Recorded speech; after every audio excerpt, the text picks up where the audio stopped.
আজি 6-7 বছৰে সি যিখিনি আজি ট্ৰল মানে সহ্য কৰিব লগা হৈ আছে সেইটো যিকোনো এজন হিউমেন বিং মানুহৰ কাৰণে ইমান ইজি নহয় আৰু ৰিয়ানে সেইখিনি যেনেকৈ হেণ্ডেল কৰি আছে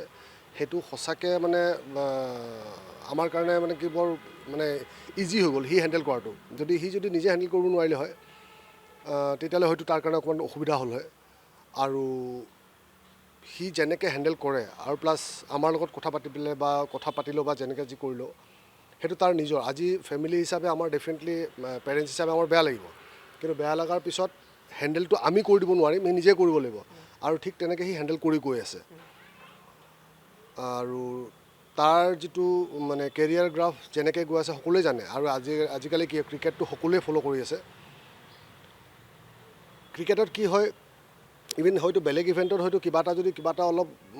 19-20 হয়ও যদি কিন্তু ক্ৰিকেটত সেইটো ধৰা পৰিব আৰু প্লাছ মানে ছ'চিয়েল মিডিয়াত ভাইৰেল হৈ থাকে সেইটো বস্তুক হেণ্ডেল কৰি আকৌ আগুৱাই যোৱাটো সঁচাকৈ এটা বহুত ডাঙৰ জব এটা আৰু সেই জবটো সি বহুত ধুনীয়াকৈ মানে চম্ভালি গৈ আছে আৰু মই ভাবোঁ যে তাক মানে ক্ৰিটিচাইজ কৰি বা হেৰি কৰি বা মানে তাৰ নিগেটিভ কিবা কৰি মানে একো লাভ নাই কাৰণ ৰিয়ান মানে সি কেনেকৈ হেৰি কৰিছে নাজানো সি বহুত বেলেগকৈ হেণ্ডেল কৰে আৰু প্লাছ সেইটোৰ ৰিপ্লাইটো কেনেকৈ দিব লাগে সি জানে বিশেষকৈ শ্বাহৰুখ খানৰ পুত্ৰই যদি এখন ডাঙৰ চিনেমা পায় তাত শ্বাহৰুখ খানৰ পুত্ৰক নেপটিজমৰ এটা টেগ বহুৱাই দিয়ে ক'ৰবাত এটা অপ্ৰিয় সত্য আহে নেকি যে যিহেতুকে দেৱজিৎ লন ডাঙৰীয়া BCCI আছে তাৰপিছত ৰাজস্থান ৰয়েলছৰ মেনেজমেণ্টত অসমৰ সন্তান আছে ক'ৰবাত এইখিনি কথাই ৰিয়ান পৰাগৰ কাৰণে আশীৰ্বাদো অভিশাপো হৈ পৰি গ'ল নেকি কোনোবাখিনিত কিয়নো ৰিয়ান পৰাগৰ টেলেণ্ট সকলোৱে জানে তাৰ পাছতো ৰিয়ানক কোৱা হয় যে ৰিয়ানৰ কিবা এটা আছে ফিটিং আছে যদি মই ডাইৰেক্ট ক'বলৈ যাওঁ তেনেকৈ কয় বা ৰিয়ানৰ পিতৃৰ কিবা এটা ডাঙৰ ফিটিং আছে যাৰ বাবে বহুত ডাঙৰ মানুহে কয় কিন্তু আচৰিত কথা সেইটো ক'ৰবাত সেইটো আশীৰ্বাদ আৰু অভিশাপ দুয়োটা হৈ পৰিছে নেকি একচুৱেলি যোনে নাজানে তেওঁলোকে কৈ আছে আজি যদি অলপমান দীঘলীয়াকৈ ক'ব যাওঁ প্ৰথম যেতিয়া IPL ৰিয়ান সোমাইছিলে তেতিয়া কোন কি আছিলে আমি নাজানো ফাৰ্ষ্ট একদম সঁচা কথা ক'ব গ'লে তাৰপিছত যেতিয়া ৰিয়ান IPL টীমত সোমোৱাৰ পিছতহে আমি অনেষ্টলি যদি ক'ব যাওঁ আমি ৰঞ্জিত দাৰ নামটো শুনিছোঁ ৰঞ্জিত বৰঠাকুৰ তেওঁ এজন বোলে শ্বেয়াৰ হোল্ডাৰ কিবা আছিলে এটা সেইটো কিন্তু আমি আগতে কেতিয়াও জনা নাছিলোঁ একদম সঁচা কথা তাৰপিছত ৰিয়ানে যিখিনি পাৰফৰ্ম কৰিছে প্লাছ যদি যে নেপটিজমৰ কথা কয় বা দেউতাক বহুত মানে ভাল হেৰিত আছে কিবা মানে পষ্টত আছে কিবা আছে সেইটো অসমৰ ৰাইজে সকলোৱে জানে যে দেউতাকটো তেনেকুৱা নাই আপোনালোকে ডেফিনেটলি জানে যে পৰাগ দাস আছাম ক্ৰিকেটৰ লগত ৰিলেটেড নহয় হয় আছাম ক্ৰিকেটৰ ৰিলেটেড বাকী বাহিৰৰ ফালৰ পৰা কিন্তু ভিতৰলৈকে আজিলৈকে পৰাগ দাস আছাম ক্ৰিকেটৰ লগত ৰিলেটেড হোৱা নাই তেনেস্থলত নেপটিজমটো ক'ৰ পৰা আহে মই নাজানো মই অকল ৰিয়ানক এটা বস্তু শিকাইছিলোঁ যে ক্ৰিকেট যেতিয়া খেলিব আছে ইণ্ডিয়াৰ কাৰণে খেলিব লাগিব আৰু নিজে কষ্ট কৰি খেলিব লাগিব আৰু মই যেনেকৈ খেলিছিলোঁ ক্ৰিকেট সেনেকৈয়ে খেলিব লাগিব আজিলৈকে কোনো ক'ব নোৱাৰে যে পৰাগ দাসে জুনিয়ৰ ক্ৰিকেটৰ পৰা আৰম্ভ কৰি কাৰণ জুনিয়ৰ ক্ৰিকেটত যিবিলাক চিলেক্টৰ হয় সেইবিলাক মোৰ কণ্টেম্পৰেৰী ইভেন মোতকৈ জুনিয়ৰ কিছুমান আছিল বা মোতকৈ ছিনিয়ৰ আছিল মোৰ লগত সকলোৰে ভাল আজিলৈকে কোনোবা এজন চিলেক্টৰে যদি কৈ দিব পাৰে যে পৰাগ দাসে ৰিয়ান পৰাগক under-16 পৰা ষ্টেট টীমত দিবৰ কাৰণে কাৰোবাক কৈছিলোঁ এতিয়া যদি মই দীঘলীয়াকৈ ক'ব যাওঁ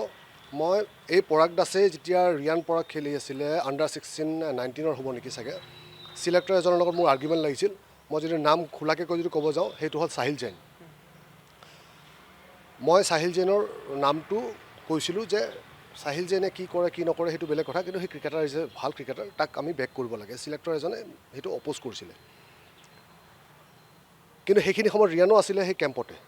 আজি মই এজ পেৰেণ্টছ মই মোৰ স্বাৰ্থটো চাই পেলাই মই চিলেক্টৰৰ লগত আৰ্গুমেণ্ট কৰা মোৰ কোনো যুক্তি নাছিলে কিন্তু পৰাগ দাস হ'ল সেনেকুৱা আজি সেই ল'ৰাজনক মই বেক কৰিছিলোঁ আৰু বেক কৰাৰ পিছতো সেই ল'ৰাজনক আল্টিমেটলি টীমত অহাৰ পিছত তেওঁ সেই ল'ৰাজন প্ৰুভো কৰিলে সেইটো মই মোৰ পাৰ্চনেল কোনো তাৰ লগত মোৰ ৰিলেশ্যন নাই কিন্তু এজ এ ক্ৰিকেটাৰ আমি যেনেকৈ যোন ভাল হয় তাক আমি বেক কৰাটো আমাৰ ৰাইট আৰু মই বেলেগৰ কাৰণে মই কথা পাতোঁ কিন্তু মই ৰিয়ানৰ কাৰণে আজিলৈকে যদি কোনোবা যদি কৈ দিব পাৰে যে কোনোবা এক্স চিলেক্টৰ আজি বহুত বছৰ গ'ল যিমান কেইজন চিলেক্টৰ আছে যিমান কেইজন হেৰি আছে কোনোবা যদি ক'ব পাৰে যে পৰাগ দাসে ৰিয়ানৰ কাৰণে এবাৰ হ'লেও কিবা এটা কৈছে কাৰো কোনো ক'ব নোৱাৰে তেনেস্থলত নেপটিজমটো ক'ৰ পৰা আহে মই বুজি নাপালোঁ এতিয়া কওঁতাই কৈ থাকিব এতিয়া আজি এটা বস্তু মনত ৰখাটো ভাল যে RRৰ কেপ্টেইনশ্বিপ পোৱাটো নেপটিজম ক'ৰ পৰা আহিব মই এইটো বুজি নাপাওঁ কাৰণ যিটো আজি সাংগাকাৰে অলৰেডি কৈ দিছে যে RR কেপ্টেইনশ্বিপৰ কাৰণে যিটো আমাৰ ইণ্টাৰভিউ হয় বহুত টাফ ইণ্টাৰভিউ হয় তাৰ মাজত তেওঁলোকে চিলেক্ট কৰিছে তেওঁলোকে কিবা এটা পাই পেলাই চিলেক্ট কৰিছে আজি সাংগাকাৰা হওক বা ইভেন ৰাজস্থানৰ অ'নাৰ এতিয়াও আছে মনোজ বাদালে হওক আমাৰতো ৰিলেটিভ নহয় ন ভাই আমাৰ ৰিলেটিভ নেকি আমাৰ লগত কেনেকুৱা হেৰি নেকি যে তেওঁলোকক যে আমি নেপোটিজম মই প্ৰেছাৰ দিছোঁ কিবা দিছোঁ সেইটো হ'বই নোৱাৰে তাতে আৰু ফ্ৰেঞ্চাইজি ক্ৰিকেট প্ৰফিট চাই ফ্ৰেঞ্চাইজি ক্ৰিকেটত তাতে আজি যেনেকুৱা তেনেকুৱা ধৰণৰ বহুত ইনচিডেণ্ট আছে য'ত নেকি যাকে তাকে যেতিয়া টিমৰ পৰা ৰিলিজ কৰি দিছে তেওঁলোকৰ তাতে কোনো হেৰি নাই যোন কোৱালিটি থাকিব বা যোনে এফৰ্ট দিব পাৰিব বা যাৰ যেনেকুৱা তেওঁলোকৰ যিটো নজৰ যিটো পৰিব সেইটোকে তেওঁলোকে বেক কৰিব তাতে বহুত ভাল প্লেয়াৰ বহুত নামী দামী প্লেয়াৰ বহুত